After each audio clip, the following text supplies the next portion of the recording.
Stephanie opened the door to the guest bedroom. "Here we are, Sir Luke. I hope you find it satisfactory." She watched as he studied the room. He looked at the walls, the floor, even the ceiling. He stuck his head out the window to see the view of the streets of Kinham off in the distance. The look of wonder on his face struck Stephanie as most peculiar. It was as if he had never set foot in a castle before. Most guests politely found something about the room to compliment, but otherwise did not appear nearly so impressed. He was certainly a different sort of knight than the one she had met in the past. "I think it's brilliant," he said with a very large grin on his face. He looked like a child staring at a table full of desserts. "Yes, we like it too. His Majesty tries to keep things up around here." "May I try it out?" he asked, pointing to the bed. "Please." Rather than just sit on the edge of the bed, Sir Luke jumped onto it, his bottom landing hard on the soft mattress. He felt the comforter with his hands, palms down and fingers spread out. He gently caressed the surface, appearing to try to feel the texture. He bounced around it, then lay down. He moved his head about on the pillow. He let out a sigh of joy and again seemed to have a permanent grin that just wouldn't go away. He looked so blissful. Still lying on the bed, he turned to look at Stephanie. "This is great. I'm used to..." He stopped. "I mean, nothing this fancy. Of course, we knights sleep outside quite a bit. When we're fighting dragons and such." "You fought dragons?" Yeah, of course. Lots of times," he said as he sat back up. He positioned himself so that he was sitting in the lotus position and facing the princess again. Stephanie had never seen a knight do that before. "Really? I've never heard of a knight who fought a dragon." She observed how he had his arms in his lap, hands folded as if in prayer. She could see the pointy tips of his shoes sticking out from underneath his twisted legs. The posture made her think of paintings she'd seen of men from the eastern lands in meditation. "Well, I mean, one or two, amongst my other knightly duties, of course." There was something so odd about this Sir Luke. He didn't act like a knight at all. He reminded her so much of the peasant boy she had met outside of Oisin that day. He had mentioned dragons too. Everything about him, except his physical appearance, reminded her of Lucas. Odd, Luke, Lucas, similar names. The way Sir Luke walked, his speech, his voice, his mannerisms, all of it was exactly that of Lucas. But this knight was a good 3 or 4 inches taller, had blonde hair instead of brown, and wasn't so skinny and frail as her favorite peasant. But the eyes, his eyes were the same. He had the same bright green eyes as Lucas, and looking into them, she could swear she saw the same soul. "So how did you hear of me, Sir Luke?" Well, the normal ways." He looked embarrassed, as if she had just asked a personal question. "Word of such beauty travels far and wide." "My beauty, eh? That's why you came to marry me?" "That's not all, of course. I mean, in addition to your great beauty, there are other qualities that have reached mine ears all the way in Hibernia." "Such as?" If some strange knight from a foreign land was going to ask for her hand in marriage, he'd ruddy well better have a good reason. Well, such as..." He couldn't answer the question. Something else was going on. "Your warmth," he finally said, "and your joy, and your smile, and the way you laugh." He was on a roll now and looking straight into her eyes. "And your curiosity, and how you like to ask questions, and how you listen, and your kindness, and..." He suddenly stopped. "I mean, all this stuff I've heard. I don't know any of it myself, of course, because we've never met." "Yes, obviously not. You don't know me at all." Sir Luke scooted up to the edge of the bed and stood up. He walked away toward the window, his back turned to Stephanie. He seemed to be pretending to be interested in the decorations again. She wasn't buying it. She had known many knights who were masters of lies, manipulation, political scheming, stabbing people in the back and being completely two-faced. This one was terrible at deceit. He was obviously hiding something from her. His attempts to conceal it were awkward and transparent. He reminded her of a child with a tart in his hand and crumbs on his face, trying to deny that he had snuck in after her before the main course. "Luke, Sir Luke, if we're to get on, you're going to have to be honest with me." He turned to face her.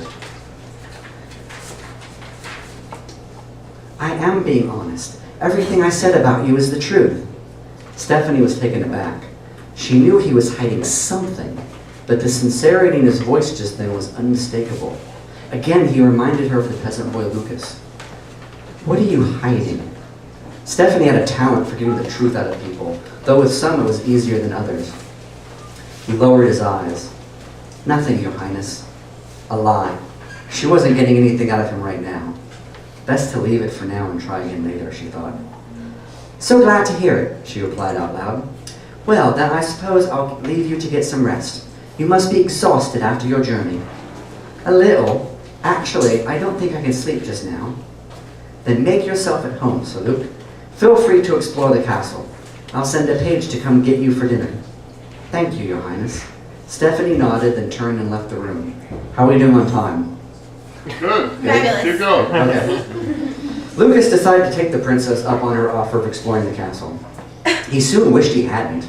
Castle was perhaps not the best word to describe the royal palace. Instead, labyrinth came to mind.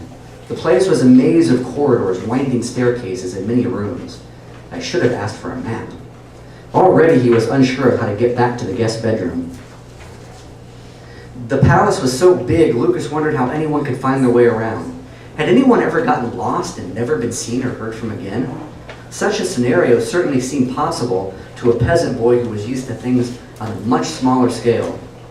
As he slowly crept down the corridor, feeling like an intruder, Lucas pondered which rooms he should enter, if any at all. With his luck, he'd reckoned he'd open the door to the privy and interrupt someone. He tried not to think of such things. He just walked aimlessly down the hall, letting his mind wander. He passed a heavy wooden door, much like all the others, touching it as he walked by, then suddenly stopped. Did that door just call my name? He took several steps backward, until he was in front of the door again. He listened. Nothing. No one talked to him in his mind, like a tree fairy on an oak. But something just happened. Lucas stood planted. A curiosity crept into his heart.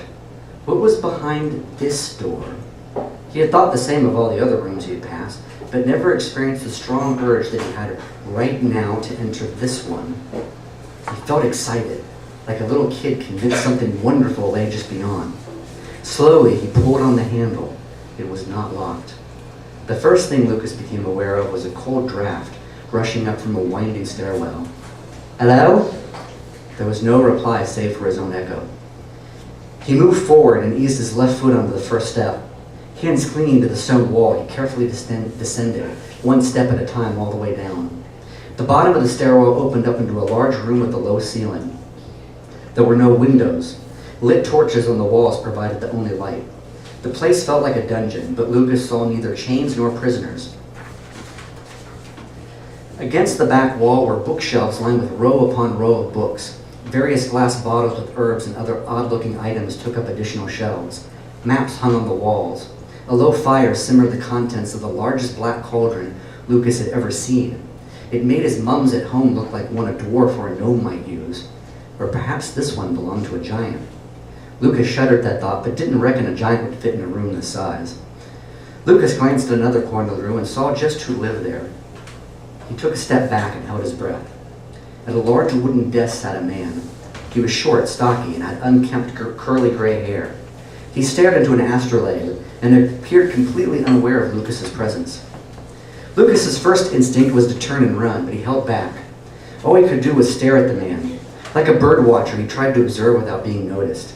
He slunk back into the shadows, attempting not to move or breathe too much. I do wish you'd come introduce yourself. It's not polite to stare. He spoke without averting his eyes from the astrolabe. Lucas's shoulders twitched in response to the man's voice. It was so quiet in the room, the sudden utterance of words startled him. Silence hung in the room again for what seemed like several minutes. Well, come on, young man. Step out of the shadows, please. He was looking at Lucas now and motioning for him to come forward. Lucas took a few tentative steps forward. As he came into the light, the old man appeared to be examining him closely. Lucas, too, gave him a quick once-over. He could see the man's face now. It was large, egg-shaped, and appeared to have several chins. His eyes were a blue-gray that almost matched the color of the stone the castle was made of. They looked up at Lucas behind a pair of spectacles. The old man smiled, and the kindness in that smile reached his eyes. Lucas began to feel more at ease. My name is Nicodemus. Who might you be? Sir Luke, the noble. A pleasure to meet you, Sir Luke. Nicodemus extended a hand. Lucas took it and tried to give the old man the firm handshake Woden had taught him. I'm pleased to meet you as well, Sir Nicodemus. No, he waved his other hand in front of him. Just Nicodemus. I am not a knight as you are, Sir Luke. I'm sorry. Nicodemus. How did you know I was here? Nicodemus smiled and chuckled softly. I am a magi, Sir Luke. Magi always know when someone is near. Lucas's eyes widened, his mouth dropped. A magi? A user of magic, Sir Luke. Lucas knew nothing of magic himself, but he was certainly aware of it. Legends of the Magi spread to even the smallest of villages. Tales of their incredible feats were told by bards around a bonfire. A few epic poems have been written about their exploits. Always their incredible powers were emphasized in the telling of their stories. Yes, Lucas had heard about them on numerous occasions, but until now he had never actually met one. Yes, I've heard of the Magi, but to actually meet one? Nicodemus laughed again. Don't get too starstruck, Sir Luke. The bards always exaggerate just a bit. We're really not quite so godlike. Even so, it's quite an honor, sir. Nicodemus smiled at him again. Sir Luke, I'm wondering if, maybe, you've ever used magic yourself. And I think Shane is using magic right now. I noticed that too. Lucas was a bit taken aback by the question. Of course not, sir. How could I ever use magic? Unlikely as it sounds, Sir Luke, it is possible. There are 3 types of magic users in this world. Nicodemus stood up. The Magi walked over to one of his bookshelves and pulled out an old dusty volume. The Magi, which you already know about, the Sorcerer, very rare indeed, and finally the Druid. Nicodemus put the book down on the desk and opened it to the appropriate page, which he somehow did without any guesswork. See here, he pointed to an illustration of each magic user. The Magi gets his power through spells, written down in a book, which he must memorize. To use the spell, one must utter an incantation of some form or another, a magic word or phrase, if you will. Lucas listened closely, alternating between looking at Nicodemus and the pictures in the book. Sorcerers are born. Theirs is an innate talent and does not need to be taught, though they do need to learn control. They are so rare I have known only one in my lifetime. The sorcerer is somehow able to use his mind to release the magic. Without any incantation whatever, they can move objects, manipulate others' minds, and sometimes even kill, just with their thoughts. They can kill just by thinking it? Now that was something Lucas could not imagine. So it is said. Lucas lowered his eyes. He didn't even want to think about someone with that kind of power. He looked back at the page. Tell me about the Druid. Ah, the Druid, a most interesting user of magic. Theirs is the magic of nature. A Druid does not memorize spells like a Magi, but will sometimes use incantation. Their magic words, however, are not gotten from a book, but are personal to them.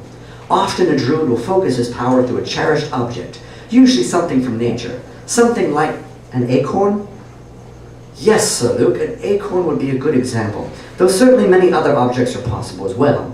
How did you guess, might I ask? Lucas pointed to the picture in the book.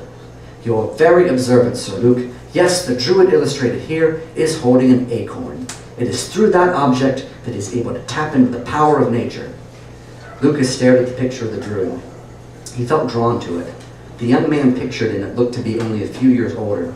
He appeared to be standing in a forest. Behind him was a mighty oak tree. He stood with an outstretched arm. In his palm was a single acorn. Little wavy lines emanated from it. Lucas guessed it was the magic coming off. It radiated power. You identify with the Druid.